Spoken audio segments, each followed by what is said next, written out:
I was discriminated against my entire life because of my golden child sister. She now tried walking down the aisle at my wedding and I finally got revenge. So ever since I could remember, my parents loved my sister more. I don't mean in subtle ways either. If my sister accused me of something, they'd believe it and punish me. If I accused her, they wouldn't believe even if there was undeniable proof, they'd still give her a lesser punishment and try to find a way to scold me in tandem. My birthday cake had to be a flavor she wanted. Hers did not, and my parents always denied knowing. I didn't like that type of cake.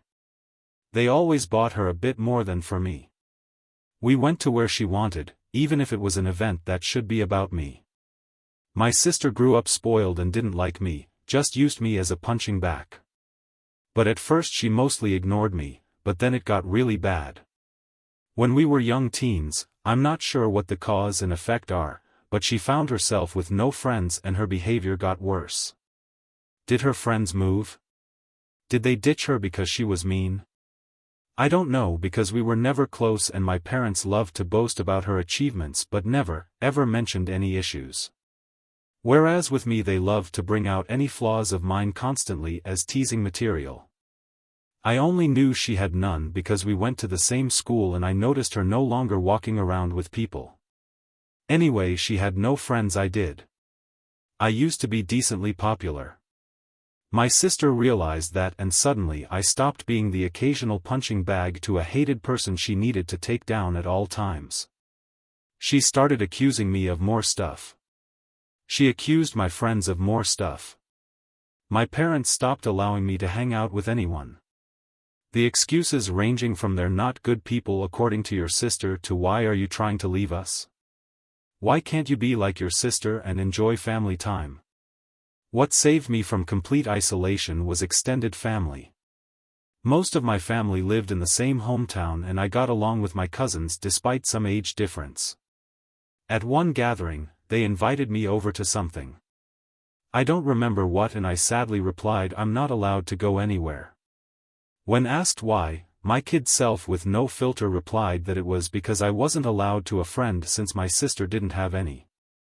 Well, that reached the adults, who apparently tore my parents apart. Later I was scolded for lying and grounded as if I had anywhere to go for a month, but after that they allowed me some leeway, so it was worth it, and my sister changed schools.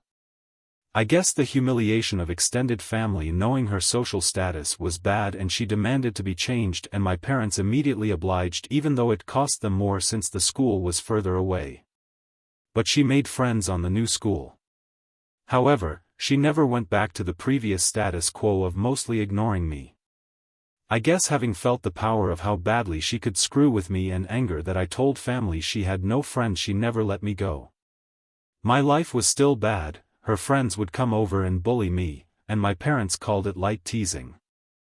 I never called friends over because my parents were awful hosts to them, or my sister would accuse them of taking stuff and they'd believe it. I did become close to my cousins though, since my parents never dared do any of that to family, and then I got my first boyfriend. I didn't want to bring him home at all, but my parents insisted. Well, at one point we were separated and he came to find me to tell me my sister was flirting with him, by which he meant she came over with skimpy clothing, batting her eyelashes really badly, and started telling him how bad I was and how good she was. He was irked and ran off to find me. Of course, my sister told my parents a different tale, that my BF had instead tried to flirt with her, but she naturally refused, since how could she do that to me? Guess who my parents believed? Now my BF wasn't perfect, but I immediately believed him for a mean reason. But remember that back then I was a teen and suffering from the unfair bad treatment. I was very resentful and moody and now hated my sister as much as she hated me. With that disclaimer out of the way, let's talk about looks. I hadn't mentioned them yet because they weren't relevant. My parents were slasher, overweight, and since they liked showing love via food, giving you more food, buying treats, etc. My sister was slash is also overweight, whereas I was slash him not. In fact, I've always been kind of skinny because punishment often included no treats or snacks. Obviously, weight isn't what matters, personality is, but my sister even then was already rude and spoiled. Even her flirting attempts were bad because she never learned to work for anything since she could demand and my parents would deliver. Added to that the fact that she didn't look like some sexy model.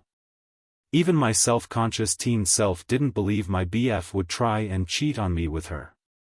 Anyway, my parents prohibited me from dating such a horrible boy.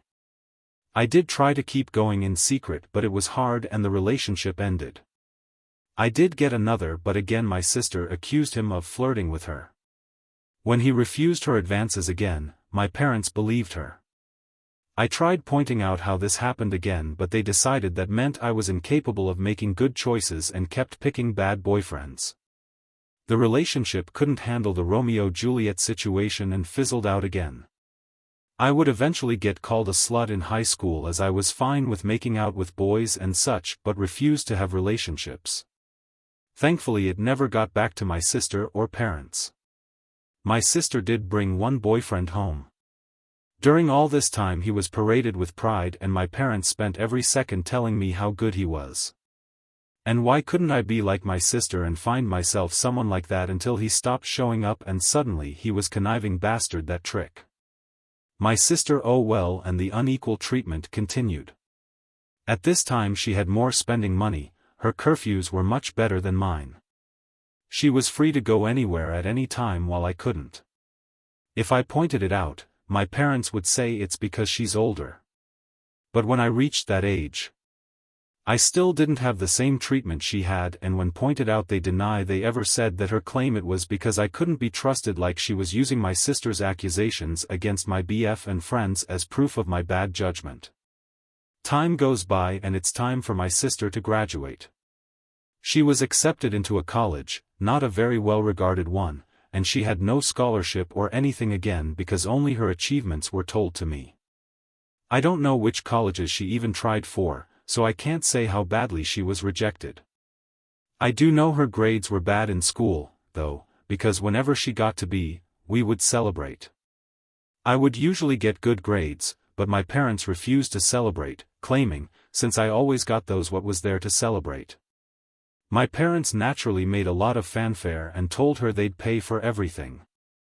I was relieved she'd be going away, not that it made my life any easier.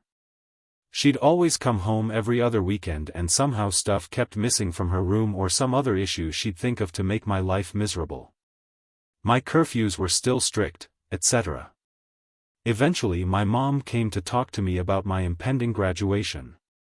I'm only a year younger than my sister. She told me since they were paying for my sister's college, they had no money to pay for mine, so it would be better for me to start working immediately after graduation and waiting until my sister finished to see if they could afford something for me. Oh, and if I decided to stay at home, I'd have to pay for all my stuff, part of the bills and rent. I pointed out I could get student loans. Mom said yes except no. That is because they were so caring towards me and I had such bad judgment. They would decide if a college was worth my getting in debt or not. I'm not sure how they'd stop me from getting loans, but I didn't ask. Scholarships weren't mentioned.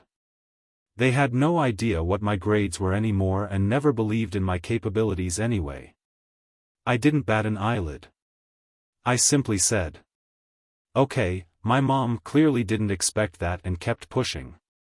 Maybe she hoped I'd throw a tantrum so they'd have an excuse to not ever pay for my college. But I said nothing except I understood their position, thanked them for caring, and that was that. My dad later tried the same. But I also refused to be emotional. You see, after a whole lifetime of their terrible parenting, I never had any expectations towards my education. I knew they would find an excuse to not pay for mine and make my life miserable. I never believed they would eventually pay it if I worked and waited for my sister to graduate. I had been preparing for college for a long time. I could barely go out. My friendships were slim, so I had a lot of time to study and study. I did because I saw college as my only chance to be free. Well, the time came and I worked my ass off and got a scholarship, not to anywhere like Ivy League or anything like law or medical school. But it was a good enough course in a decent college with a full scholarship. knowing my sister would hate it and try to stop me via parents. I put my achievement in social media. At the same time I told them, even forced myself to thank them in the post. Now they couldn't forbid me from going, as they'd have to explain to family why not. Initially they were even a little proud and boasting about it, and then I guess my sister got to them and they changed gears and even asked me if I was sure I wanted to go. They let slip. My sister wasn't doing well in college, and since she was smarter and had better judgment than me, I'd suffer worse. I obviously stuck to my guns. They weren't happy but couldn't do anything. College was my savior. I started being happy. I still contacted my parents and visited on holidays and such. But since they refused to pay for anything, I could excuse not going a lot due to money. During this time I avoided introducing any man to them, and my sister stopped going to college. I know she didn't graduate because again they'd have made a fanfare about it, moved back home paying no bills or rent. But it's different, my parents said, and started working at the same company as my mom. Obviously, thanks to my mom pulling strings, this was all sold to me as a source of pride. Oh well. Almost there. I promise. I met my husband around this time. You know those people that say that if I was in X situation, I'd have done something. My husband is the type that really does. I'm the person that is meek and a doorman in any situation and then can't sleep at night wishing I had done something, had thought of something witty to say, etc. I'm the person that can't help but cry when I'm angry. My husband is the guy that claps back immediately. He loves drama and that he loves to resolve it. He's the guy that if he doesn't immediately reply to a slight, you better start worrying, because he won't forgive and forget he's just doing something worse for revenge. He's the one that wanted me to post here and wanted to post on a nuclear revenge board too. But decided what we did wasn't nuclear. People were baffled. I got together with him, but just because I was incapable thanks to my upbringing, probably of acting like him, it didn't mean I didn't like it. I love that my husband does what I can't, and he treats people well as long as they do the same to him. When we discussed marriage, we decided we didn't care much about the ceremony due to our budget, as we'd rather spend on a dream trip to Europe for our honeymoon as for where to do it. Since his family was spread out and mine was still mostly concentrated in my hometown, we decided to do it there. We weren't living too far off either, so we could take some long trips during the weekends to manage stuff. Plus there was some work flexibility, so we could stay in my hometown for a bit too, if needed. We sent out the engagement announcement and to save the date for a few months later. Well, at this point my parents naturally demanded they meet my man. I wanted to grow a spine and refuse, but was having a hard time. The distance had made me think maybe my parents weren't so bad. Well, my husband looked like I cancelled Christmas. When I told him I would at least ensure they were never alone with him. See, he had been getting ready for this. He even bought a high-quality recorder. He could hide in a pocket to record it all. He was stoked, thinking of all the ways he could refuse my sister's advances, insult her, and then spread the recording of her attempts to my family. So off he went alone and excited to meet them, and came back later. Euphoric. Babe, you won't believe the awful shit they wanted. Babe. We can fuck them over so bad, there's so many possibilities. I was confused and wanted to hear the recording, but he smartly told me it was better to listen to him first or else I'd misunderstand him. Well, he went there, and instead of the flirting, my parents and my sister sat him down. After some grumbling about not being okay with him, my judgment, etc. They proclaimed they were willing to pay for my wedding on one condition: my sister would walk down the aisle on my wedding first in a wedding dress. Their excuses were that it wasn't okay for a younger sister to marry first, so it was only fair if my sister had at least the experience of it on my venue with pictures being taken and the dress, and she'd have a cake later too, etc.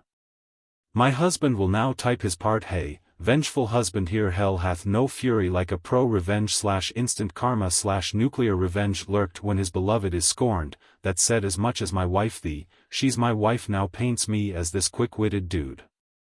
I admit my neurons all but short-circuited when those folks legit suggested that shit like some sort of great fucking gift, even Troy would rather take in the horse a second time. Methinks, alas, after my brain rebooted. I did have a whole less catalog of insults about to spew out. But something in my soul whispered in my ear, like the devil string these fucks along. So I said I needed to see how my wife back then fiancé would react, and then ran out of there before I could give away my nefarious plans. Back to me, the wife. So my husband sincerely recounted how my parents wanted even my wedding to be about my sister with a grin on his face and had the recording to prove it. I was shocked the distance had softened how bad they treated me, and I thought even they wouldn't go so far. Thankfully, my husband, insisting on the angle of revenge, helped me not go to a bad headspace. We had a blast thinking up ways to screw them over, this from ridiculously outlandish to what we thought was feasible. We then called his much more level-headed brother when we decided on a plan. It involved having 2 venue addresses, giving them the wrong one, etc.